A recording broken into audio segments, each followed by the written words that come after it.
Alhamdulillahirabbil alamin wassalatu wassalamu ala sayyidina Muhammadin wa ala alihi wa sahbihi ajma'in. Amma ba'd. Kita lanjutkan pembahasan kitab Tafsirul Ulumil Hadis lil Mubtadi'in karya Syekh Amr Abdul Mun'im Salim, di mana kita sampai pada pelajaran al-haditsul dhaif bisababi ta'an fi dhabtir rawi, yaitu hadis dhaif yang kedhaifannya tersebut disebabkan oleh adanya kecacatan dari sisi dhabt dari perawinya. Ya, kecacatannya adalah dari aspek dhabt dari perawinya. Apa itu dhabt? Ad-dhabtu kama sabaqa ta'rifuhu huwa ayyahfadha ar-rawi al-haditha min shaykhihi wa ya'ihi bihaitsu idza haddatha bihi anhu haddatha 'ala al-wajhi alladhi sami'ahu bihi. Ya, dhabt sebagaimana telah berlalu definisinya, telah pernah didefinisikan di kitab ini. Dhabt itu adalah ketika seorang perawi menjaga suatu hadis dari syekhnya. Dia memahami hadis tersebut, dia menerima hadis tersebut, sehingga ketika dia meriwayatkan kembali hadis tersebut kepada orang lain, mentransfer hadis tersebut kepada orang lain, maka dia meriwayatkannya, dia mentransfernya sesuai dengan apa yang dia dengar dari syekhnya. Yani dengan kata lain, dhabt itu adalah keakuratan perawi dalam mentransmisikan hadis, dalam mentransfer hadis. Ya. Jadi kalau kita ingat 5 syarat hadis supaya bisa dikategorikan sebagai hadis yang sahih. Syarat yang pertama apa? Sanadnya bersambung kepada Rasulullah sallallahu alaihi wasallam. Yani dinisbatkan kepada Rasulullah sallallahu alaihi wasallam sanadnya tersebut.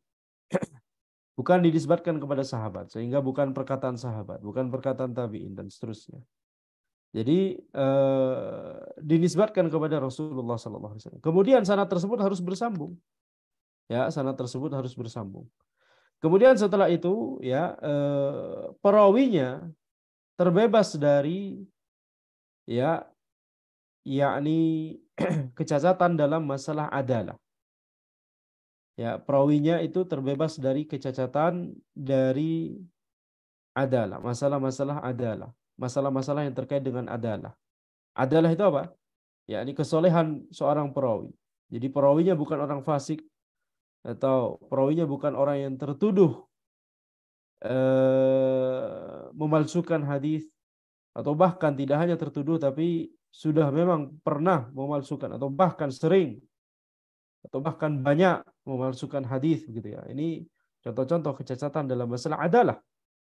Kemudian syarat berikutnya, perawinya tersebut, para perawinya terbebas dari kecacatan yang terkait dengan dhabt. Ya, dhabt di sini yang kita terjemahkan secara bebas keakuratan.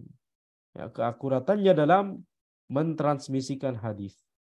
Kemudian syarat berikutnya adalah ya terbebas dari syudzuz, yakni keanehan, nanti dibahas insyaallah. Dan kemudian yang kelima, terbebas dari yakni illah, yaitu kecacatan yang tersembunyi, ya, amrun khafi, yakni sesuatu yang tersembunyi yang itu menyebabkan ya kecacatan kepada kesahihan hadis tersebut. Jadi ada 5 syarat hadis sahih ya.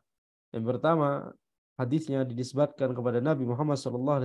Yang kedua, sanadnya harus bersambung. Yang ketiga, perawinya harus terbebas dari kecacatan dalam masalah adalah, terkait adalah, dan kecacatan terkait dhabt. Kemudian yang keempat, hadis tersebut terbebas dari syudzuz. Dan yang kelima, hadis tersebut terbebas dari illah. Baik, ini adalah 5 syarat hadis sahih. Ada sebagian ulama yang tidak menyebutkan syarat pertama, tapi syarat ketiga dipecah jadi 2 syarat begitu ya. Ala kulli hal, intinya ya maknanya sama saja.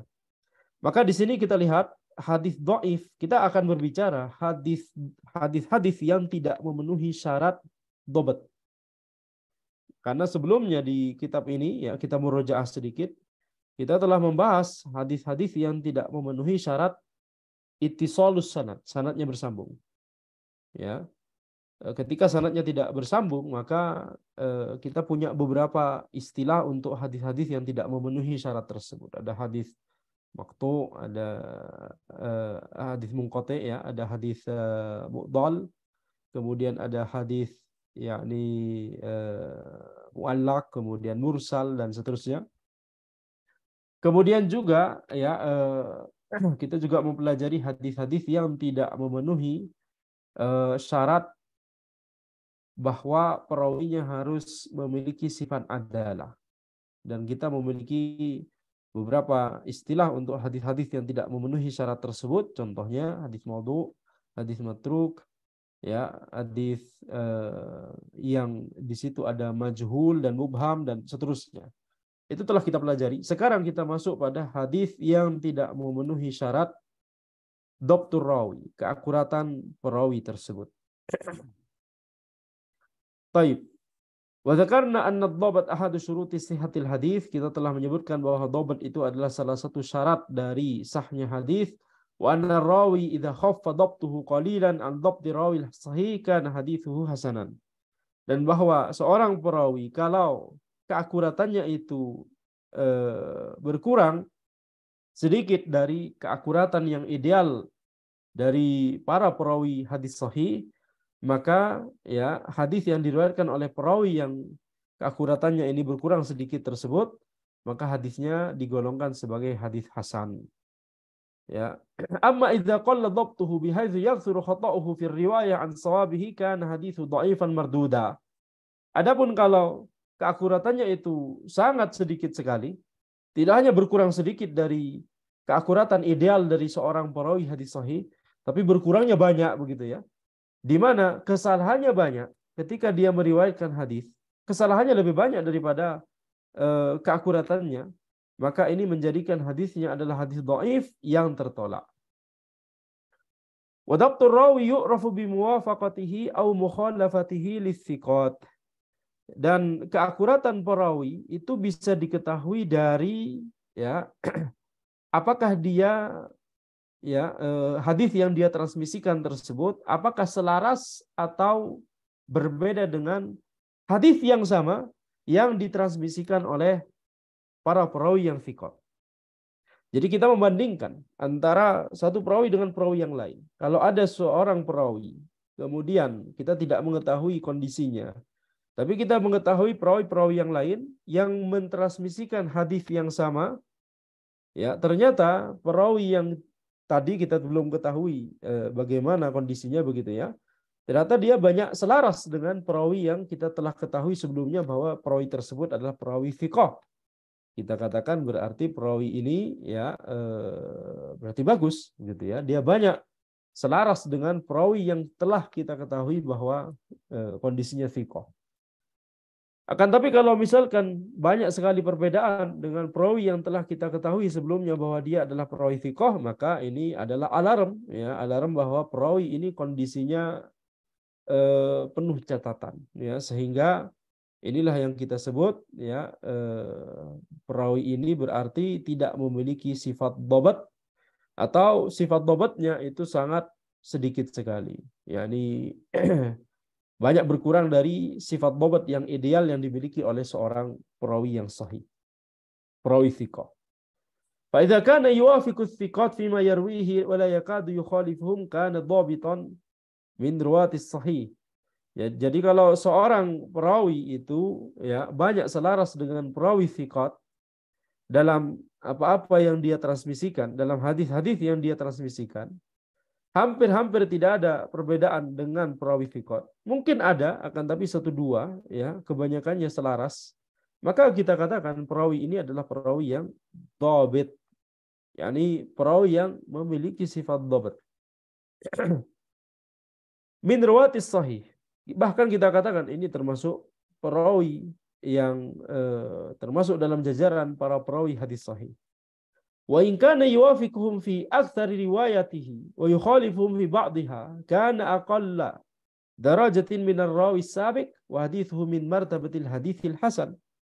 Kalau misalkan perawi tersebut dia selaras, banyak selaras dengan perawi sahih, tetapi sebagiannya ada perbedaan, ya. Sebagiannya ada perbedaan, 5, 10, tapi kebanyakan selaras. Tapi ya tidak hanya 1, 2, yakni yang berbeda begitu ya, tapi bisa jadi 5. Nah, ini 5 dari ratusan, 5 dari 500 hadis yang ditransmisikan misalkan ada perbedaan. Maka tentunya ini ya derajatnya lebih rendah daripada derajat perawi sebelumnya yang hampir-hampir tidak ada perbedaan. Kalau mungkin ada perbedaan mungkin cuma 1, 2 tadi kita sebut ya. Jadi kalau misalkan ada perbedaan tapi masih dalam kategori yang sedikit, namun perbedaannya lebih banyak daripada perawi sebelumnya, maka kita katakan perawi ini martabatnya, derajatnya adalah dalam derajat perawi hadis hasan. Ya, jadi masih bisa diterima hadisnya karena ya dia ada kesalahan misalkan 5 dari ratusan hadis yang dia transmisikan, ya masih oke, begitu ya, dengan kata lain masih oke. Tapi tentunya tidak bisa kita golongkan sama seperti perawi yang kesalahannya cuma 1 dari ratusan, 1 dari 500 misalkan. Wa in kana yukhalifuhum fi riwayatihi aktsar mimma yuwafiquhum fihi kana dha'ifan. Wa hadithu mardud illa idza tubi'. Fa'ina hidin yartakil hadithu ila darajatil hasan bi majmu'it turuk. Akan tapi kalau perawi tersebut banyak menyelisihi, ya perawi yang thiqah, banyak menyelisihi dalam riwayat-riwayatnya, perawi yang thiqah lebih banyak penyelisihannya daripada apa-apa yang selaras begitu ya. Maka hadis dari perawi tersebut menjadi hadis yang dhaif. Perawi tersebut kita cap sebagai perawi yang dhaif dan hadisnya mardud, tertolak. Illa idza tubi', kecuali kalau ada mutaba'ah, kecuali kalau ada ya perawi lain, sanad lain yang bahkan misalkan derajatnya sama-sama dhaif, ya, selama dhaifnya tidak terlalu parah, tetapi ada ya sanad lain yang sama menunjukkan pada hadis yang sama. Tetapi kemudian sanad lain tersebut ya walaupun misalkan sama-sama dhaif, selama dhaifnya tidak terlalu parah, tapi adanya sanad lain ini bisa menjadi penguat. Ya, adanya sanad lain ini bisa menjadi qarinah, bisa menjadi indikasi bahwa ya hadis yang sedang ditransmisikan oleh perawi yang kita bahas dari tadi ini ya ada kemungkinan untuk bisa diterima. Ya, karena ada bukti. Yakni ada sanad lain, ada mutabi', ada sanad lain yang bisa saling menguatkan begitu ya. Oleh karena itu kita simpulkan kemudian hadis ini memang awalnya adalah dhaif, tapi dhaif tidak terlalu parah, tapi karena ada mutabi', ya, ada syahid, ya, ada sanad lain yang bisa digunakan sebagai penguat, maka hadis ini naik tingkat menjadi hasan li ghairihi. Ya, itu mengapa di sini kita disebutkan oleh penulis, maka pada kasus tersebut hadis tersebut naik tingkat menuju derajat hasan bi majmu'it turuq. Al hasan bi majmu'it turuq ini kata lain dari al hasan li ghairihi, yakni dia menjadi derajat hasan karena setelah jalur-jalur sanad dikumpulkan semua, setelah kita menemukan adanya penguat dari sanad-sanad lain. Baik. Wa amma idza admana al-mukhalafa wa kana qalil al-muwafaqa fa huwa fahishul khata' katsirul ghalat matrukun min qibali hifdhihi. Adapun kalau perawi tersebut banyak sekali ya kesalahannya, penyelisihannya banyak sekali dengan perawi yang thiqah dan yang selaras sedikit sekali, maka kita katakan maka perawi ini adalah fahishul khata', perawi yang kesalahannya banyak sekali. Katsirul ghalat, kesalahannya banyak. Matrukun, perawi yang ditinggalkan, min qibali hifdhihi, dari sisi hafalannya, dari sisi keakuratannya dalam mentransmisikan hadis. Ya. Bukan dari sisi kesolehannya. Bisa jadi orang soleh, tapi kurang berbakat dalam mentransmisikan hadis. Begitu ya. Mungkin bakatnya di ilmu syar'i yang lain, misalkan ngajar nahwu, berbakat. Ngajar tahsin berbakat. Tapi ketika Dalam bab hadis tidak berbakat sama sekali. Ini mungkin saja terjadi. Bisa jadi sebaliknya juga, ya, berbakat dalam mengajarkan hadis tapi tidak berbakat dalam mengajarkan tahsin misalkan, dan seterusnya. Setiap orang diberikan kelebihan dan kekurangan oleh Allah Subhanahu wa taala. Maka ya kita katakan thayyib, berarti hadis ini adalah hadis matruk. Ya, perawi tersebut adalah perawi yang kathirul ghalat atau fahishul khata', banyak sekali kesalahannya sehingga ya ini tidak bisa diterima hadisnya.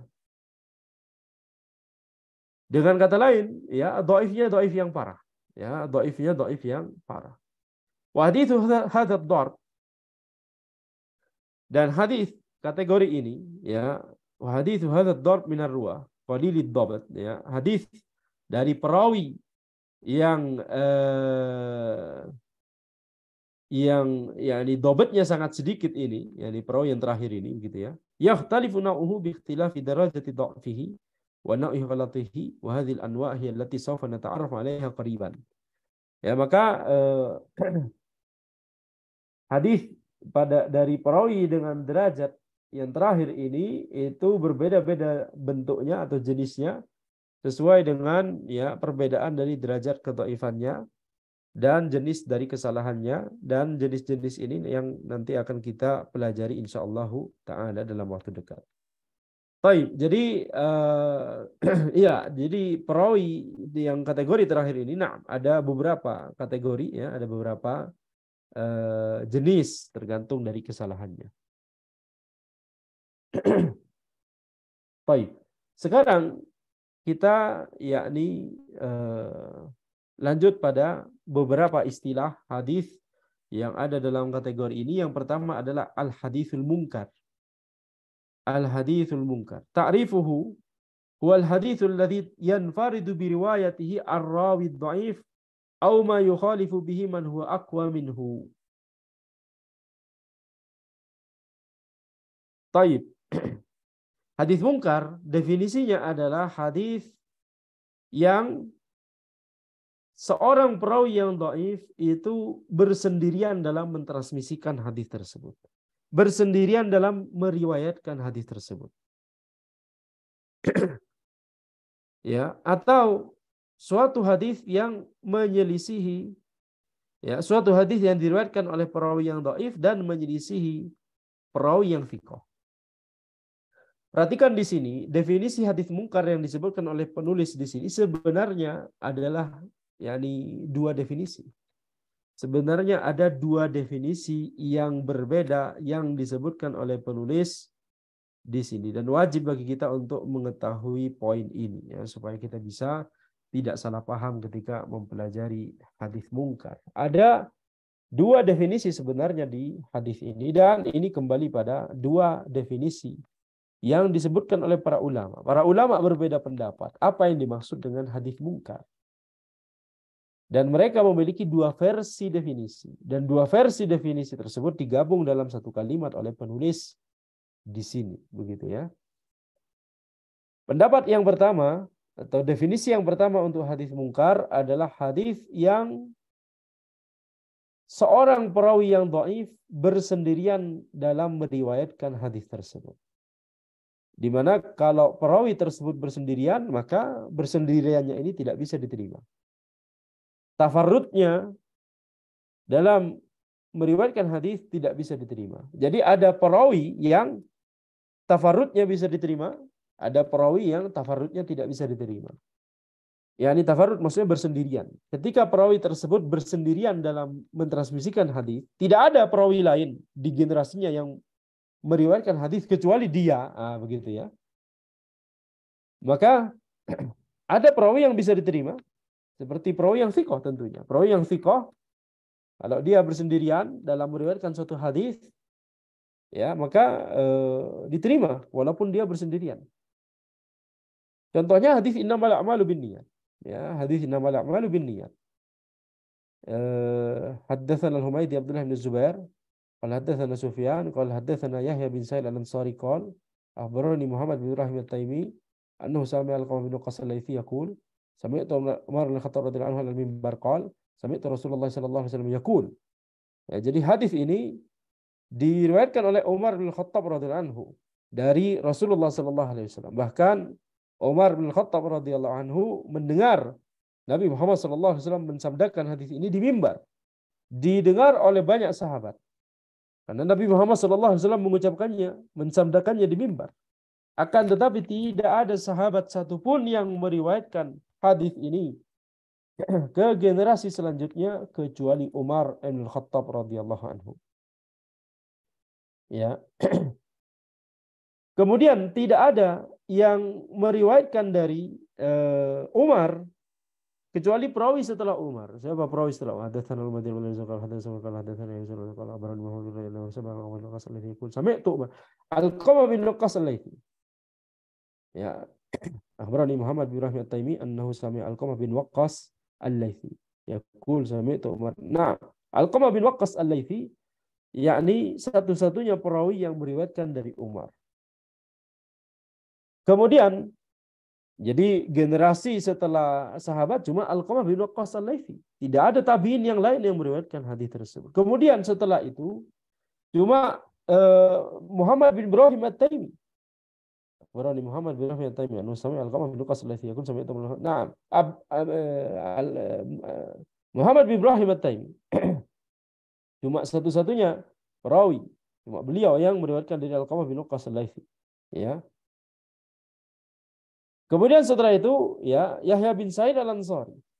Ya, satu-satunya yang meriwayatkan dari Muhammad bin Ibrahim at-Taimi cuma Yahya bin Sa'id al-Ansari. Baru setelah Yahya bin Sa'id al-Ansari baru banyak sekali. Ya, perawi setelahnya yang meriwayatkan dari Yahya bin Sa'id hadis tersebut. Jadi innamal a'malu binniyat itu adalah hadis yang bersendirian, para perawinya bersendirian dari sahabat, kemudian setelahnya. Nah, ini diterima, hadis ini diterima karena perawi yang bersendirian tersebut adalah perawi yang thiqah. Ya, sampai ke era pengkompilasi hadis Al-Bukhari dan Muslim, ya, perawinya thiqah semua. Jadi hadis tersebut adalah hadis yang diterima dan ya, diterima oleh kaum muslimin. Innamal a'malu binniyat wa innamal likulli imri'in ma nawa. Man kana hijratuhu ila Allah wa rasulihi fa hijratuhu ila Allah wa rasulihi, man kana hijratuhu ila dunya yusibuha aw ila imra'atin yankihuha fa hijratuhu ila ma hajara ilaihi. Ya, jadi ini adalah contoh hadis yang perawinya bersendirian dan bersendiriannya perawinya tersebut bisa diterima. Akan tapi hadis mungkar adalah hadis yang perawinya bersendirian, tetapi bersendiriannya perawi tersebut tidak bisa diterima. Kenapa? Perawinya dhaif. Perawinya dhaif. Sehingga yakni membangkitkan atau menghidupkan alarm di kita, betul tidak, ini perawi dhaif dan cuma beliau yang meriwayatkan hadis tersebut. Ini berbahaya. Kemudian definisi kedua dari hadis mungkar, versi kedua dari definisi hadis mungkar, au ma yukhalifu bihi man huwa aqwa minhu. Taib. Ini kalau seandainya lebih diperjelas lagi, au ma yukhalifu bihi ar-rawi dhaif man huwa aqwa minhu, ini lebih baik lagi. Kenapa? Karena supaya tidak menimbulkan salah paham, khawatirnya potongan definisi ini juga mencakup hadis syadz. Hadis syadz tadi ya, syadz atau syudzuz itu telah kita jelaskan tadi di salah satu syarat dari hadis sahih. Harus terbebas dari syudzuz, yaitu keanehan. Makna bahasa dari syudzuz atau syadz itu aneh. Yang dimaksud dengan hadis yang aneh, hadis syadz di sini ya, istilahnya para muhadditsin, apa yang dimaksud dengan hadis syadz? Hadis syadz itu adalah suatu hadis yang diriwayatkan oleh perawi yang thiqah, tapi riwayat dari perawi yang thiqah ini menyelisihi perawi yang lebih thiqah darinya. Jadi perawi thiqah juga bertingkat-tingkat. Ada perawi yang sangat thiqah, ada perawi yang thiqah tapi ya tingkatnya lebih di bawah dari perawi yang sangat thiqah tadi. Nah, jadi kalau ada perawi yang masih dalam koridor perawi thiqah, tetapi ketika dia mentransmisikan suatu hadis tertentu, dan dia menyelisih perawi yang lebih thiqah darinya, ini namanya hadis syadz. Ketika ada perselisihan tersebut, ada dua versi hadis. Ya, bisa jadi dua-duanya benar, bisa jadi salah satunya benar. Kalau salah satunya benar, mana yang mau antum pilih? Yang antum pilih adalah yang diriwayatkan oleh perawi yang lebih thiqah. Nah, terus gimana hadis yang diriwayatkan oleh perawi yang kurang sama-sama thiqah tapi kurang thiqah daripada yang satunya? Kita katakan ini adalah syadz. Kita katakan ini adalah suatu keanehan. Ya. Jadi kalau tidak bisa dikompromikan, kita harus pilih salah satu. Ya, pilih yang diriwayatkan oleh perawi yang lebih thiqah. Dan tolak hadis yang diriwayatkan oleh perawi yang walaupun thiqah tapi kurang thiqah daripada yang satunya lagi. Nah, hadis yang kita tolak ini kita sebut hadis syadz. Hadis dari perawi thiqah tapi tertolak. Coba bayangkan. Kenapa? Karena bertentangan dengan hadis yang diriwayatkan oleh perawi yang lebih thiqah. Itu hadis syadz. Sekarang kita tidak bicara hadis syadz. Kita sedang bicara hadis mungkar. Versi kedua dari definisi hadis mungkar adalah suatu hadis yang diriwayatkan oleh perawi dhaif. Yang meriwayatkan perawi dhaif dan dia menyelisih perawi thiqah. Dia menyelisih perawi yang thiqah. Ya, itulah bedanya antara hadis mungkar dengan hadis syadz. Hadis mungkar menurut versi kedua, definisi kedua ini, dengan hadis syadz. Hadis syadz jadi sama-sama ada mukhalafah. Sama-sama ada mukhalafah. Tapi hadis syadz mukhalafah antara perawi thiqah dengan perawi yang lebih thiqah. Sedangkan hadis mungkar mukhalafah antara perawi dhaif dengan perawi thiqah. Tentunya ini berbeda. Ya, tentunya ini berbeda. Hadis ketika ada mukhalafah antara sesama perawi thiqah, ada kemungkinan ini masih bisa diambil dua-duanya. Ketika mukhalafah tersebut tidak saling bertentangan tapi saling melengkapi misalkan. Maka ini bisa jadi tidak kita tolak, bisa jadi kita terima dua-duanya. Tapi kalau seorang perawi dhaif mentransmisikan hadis dan terjadi mukhalafah antara dia dengan perawi thiqah, ini alarm, ya, berbahaya. Dan ini adalah kategori hadis dhaif. Baik. Jadi itu definisi kedua dari definisi hadis mungkar. Adapun versi pertama dari hadis mungkar, coba perhatikan, huwal haditsul ladzi yanfaridu bi riwayatihi ar-rawi dhaif. Hadis yang seorang perawi dhaif bersendirian walaupun kita tidak mendeteksi adanya mukhalafah. Namanya bersendirian. Cuma dia sendiri yang meriwayatkan hadis tersebut. Gimana kita mau mendeteksi adanya mukhalafah? Kalau adanya mukhalafah, kalau kita menyadari adanya mukhalafah berarti ada perawi lain yang mentransmisikan hadis yang sama, enggak lagi bersendirian. Jadi versi pertama dari definisi hadis mungkar tidak ada mukhalafah. Ya, tidak ada mukhalafah. Sekedar adanya bersendirian, sekedar adanya tafarrud.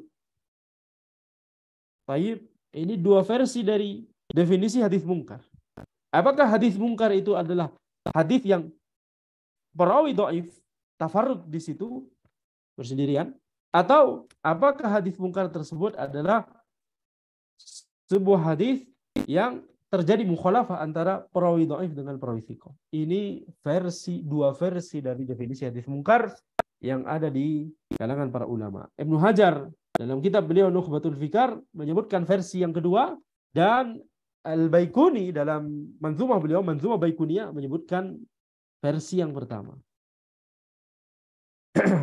Syarh ta'rif huwa al-hadits alladhi yanfaridu bi riwayatihi ar-rawi dhaif, ay huwa al-hadits alladhi yatafarradu bi riwayatihi ar-rawi dhaif min qibali hifdhihi fala yutabi'u alayhi man huwa aqwa minhu aw mithluhu idza kana dha'fuhu muhtamalan ghayra shadid. Ya, hadis mungkar adalah hadis yang perawi dhaif bersendirian dalam meriwayatkan hadis tersebut. yakni hadis yang seorang perawi dhaif dari sisi keakuratannya, dari sisi hafalannya, dari sisi dhabatnya, dia bersendirian dalam meriwayatkan hadis tersebut. Dan tidak ada yang bisa menjadi penguat, tidak ada mutaba'ah. Ya, tidak ada penguat dari perawi yang lebih thiqah daripada perawi tersebut, atau perawi yang sama-sama dhaif dengan perawi tersebut, ya, selama dhaifnya masih tidak terlalu parah. Ya, masih bisa diangkat menuju hasan li ghairihi, begitu ya.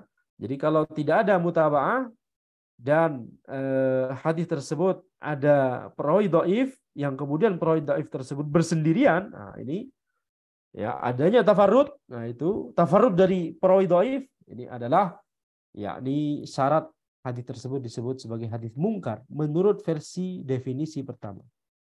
Au ma yukhalifu bihi man huwa aqwa minhu ay fi dhabt. Adapun versi kedua dari definisi hadis mungkar adalah yakni seorang perawi yang dhaif dari sisi dhabt menyelisihi perawi yang thiqah. Fayarwihi huwa ala wajhin yukhalifu bihi al-wajh alladhi rawahu alaihi man huwa aqwa minhu. Maka perawi yang dhaif tersebut meriwayatkan suatu hadis dengan berbeda dari apa yang diriwayatkan oleh perawi yang lebih thiqah darinya. Yani perawi thiqah. Sawa'an kanat hadhil mukhalafah fi sanad aw fil matan. Baik perbedaan tersebut di sanad atau di matan. Kita langsung contoh, misalun awal. Contoh pertama, akhrajal Imam Ahmad wal Bukhari fi Tarikhil Kabir. Yani bukan di Sahih Bukhari. Wan Nasa'i wa Ibnu Majah wal Bazzar fi Musnadihi wa Ibnu Syahin fi Fadaili Sahih Ramadan min tariqi. Ya, ada sebuah hadis yang dikeluarkan oleh para ulama hadis ini dari jalur An-Nadhr bin Syaiban. Qala qultu li Abi Salamah. An-Nadhr bin Syaiban berkata, aku berkata kepada Abu Salamah, hadithni, bukan haddathani, hadithni bi syai'in sami'tahu, bukan sami'tuhu. Hadithni bi syai'in sami'tahu min abika yuhadithu bihi an Rasulillah sallallahu alaihi wasallam. An-Nadhr bin Syaiban berkata kepada Abu Salamah, riwayatkanlah kepadaku sesuatu yang engkau dengar dari ayahmu, di mana ayahmu meriwayatkannya dari Rasulullah sallallahu alaihi wasallam. Kemudian qala Abu Salamah berkata, haddatsani abi. Ayahku meriwayatkan kepadaku. Fi syahri Ramadan, pada bulan Ramadan, beliau berkata, qala Rasulullah sallallahu alaihi wasallam. Rasulullah sallallahu alaihi wasallam bersabda, "Innallaha azza wa jalla farada 'alaikum siyama syahri Ramadan wa sanantu lakum qiyamahu, faman shamahu wa qamahu imanan wa ihtisaban kharaja minadh-dhunubi ka yaumin waladathu ummuhu." Sesungguhnya Allah Azza wa Jalla mewajibkan kepada kalian puasa di bulan Ramadan dan aku mensunnahkan, yakni menetapkan. Mensunnahkan di sini maksudnya menetapkan, bukan mensunnahkan yakni yakni ini wallahu alam sanantu di sini lebih dekat dengan makna bahasa.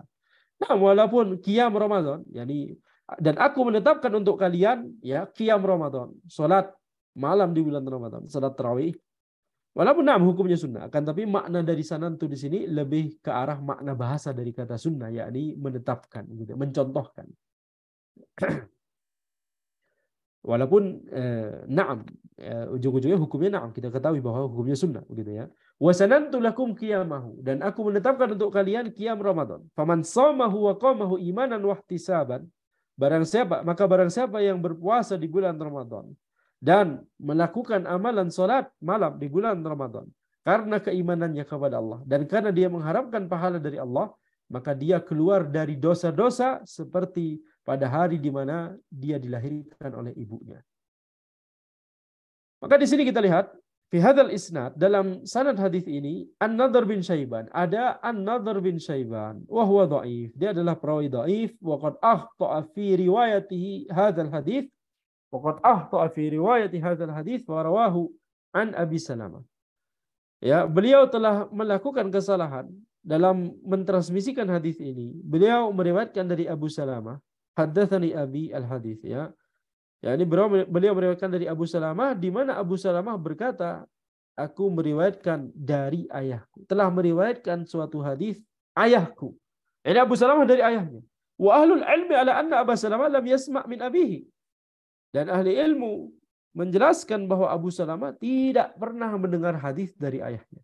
Fahada wajhun nakaru al-ula al-awwal. Wajhun nakaru al-awwal. Al-awwal sifat dari wajah. Ya, al-awwal sifat dari wajah. Wajah di sini ma'rifah karena ya ada idhofah dengan kepada nakaru. Baik, maka ini adalah sisi kemungkaran yang pertama. Jadi sisi kemungkaran maksudnya bahwa hadis ini akan kita cap sebagai hadis mungkar, begitu ya. Baik. Wa amal wajhu tsani, adapun sisi nakarah yang kedua, fal haditsu qad rawahu ghairuhu min ats-thiqat al-hufat al-athbat ka Yahya bin Sa'id wa Zuhri wa Yahya bin Abi Katsir an Abi Salamah an Abi Hurairah marfu'an bilafadz man qama syahra Ramadan imanan wa ihtisaban ghufira lahu ma taqaddama min dhanbi wa man qama lailatal qadr imanan wa ihtisaban ghufira lahu ma taqaddama min dhanbi. Maka sisi nakarah yang kedua adalah hadis tersebut telah diriwayatkan oleh banyak sekali para perawi fiqh al-hufat, orang-orang yang sangat terjaga keakuratannya, al-athbat, orang-orang yang sabat, yang kokoh dalam masalah meriwayatkan hadis seperti Yahya bin Sa'id, seperti Az-Zuhri, Yahya bin Abi Katsir, dari Abu Salamah. Mereka semua meriwayatkan dari Abu Salamah, dari Abu Hurairah. Bukan dari bapaknya Abu Salamah, tapi dari Abu Hurairah.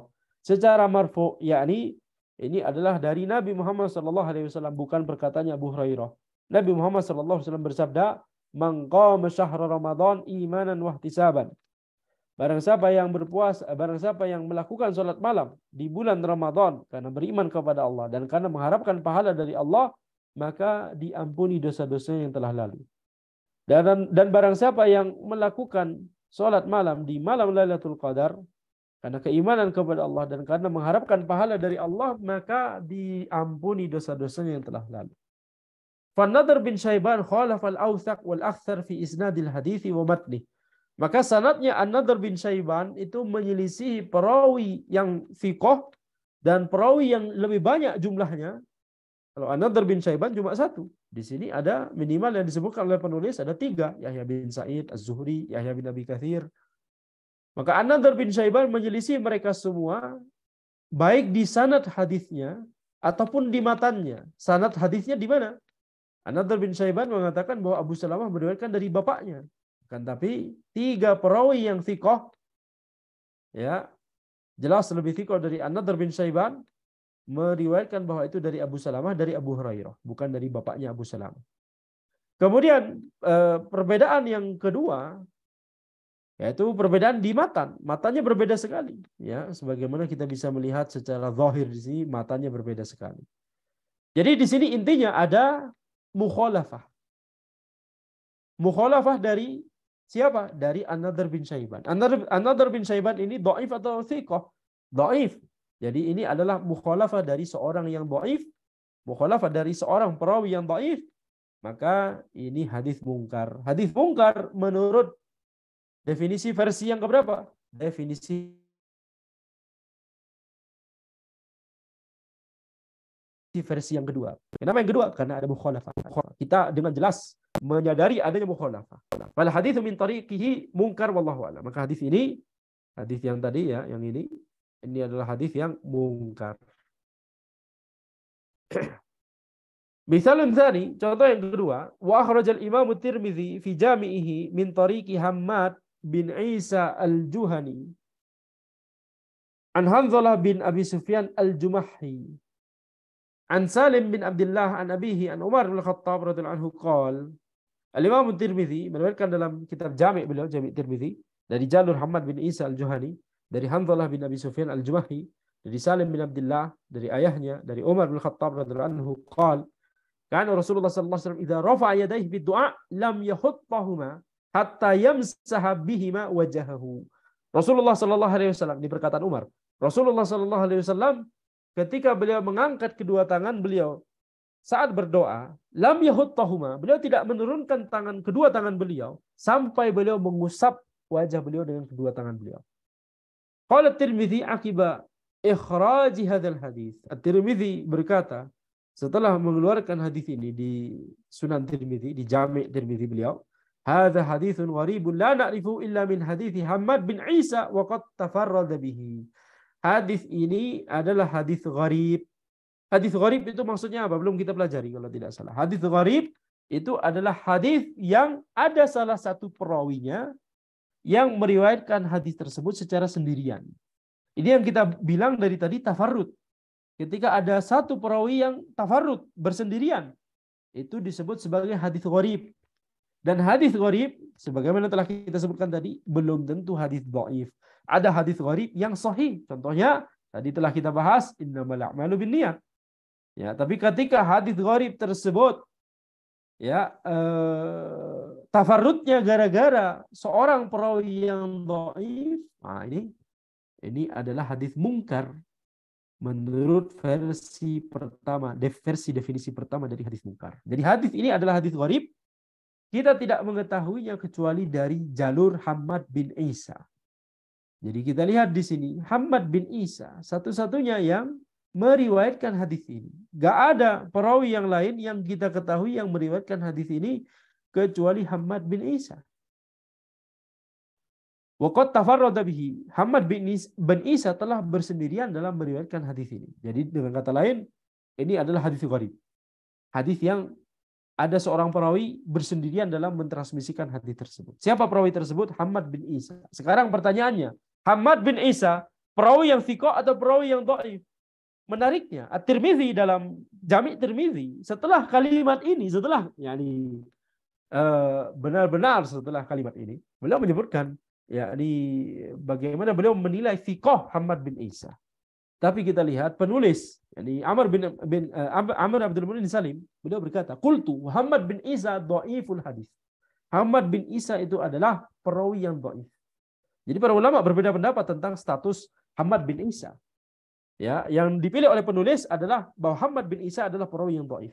Qala Abu Hatim, dhaif. Abu Hatim berkata ini dhaif. Qala Abu Daud, dhaif rawah ahadits manakir. Abu Daud berkata bahwa ini Hammad bin Isa adalah perawi yang dhaif, meriwayatkan hadis-hadis mungkar. Wa qala al-Hakim wan Naqqash yarwi an Ibnu Jurayj wa Ja'far as-Sadiq ahadits maudhu'ah. Al-Hakim dan An-Naqqash berkata bahwa Hammad bin Isa ini meriwayatkan dari Ibnu Jurayj dan Ja'far as-Sadiq hadis-hadis maudhu', hadis-hadis yang palsu. Maka pendapat bahwa Hammad bin Isa ini dhaif ini lebih dekat insyaallah taala. Fa tafarrudu Hammad bin Isa bi riwayati hadzal hadis yu'addu munkaron.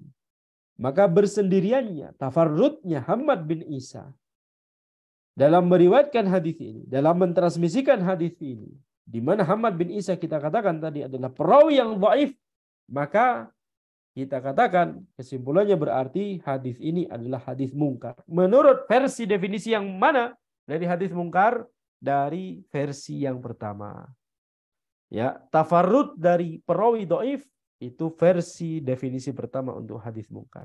Mukhalafah dari perawi yang dhaif, mukhalafah antara dia dengan perawi yang thiqah itu versi definisi kedua dari hadis mungkar. Dan yang terjadi di sini tidak ada mukhalafah, tetapi tafarrud.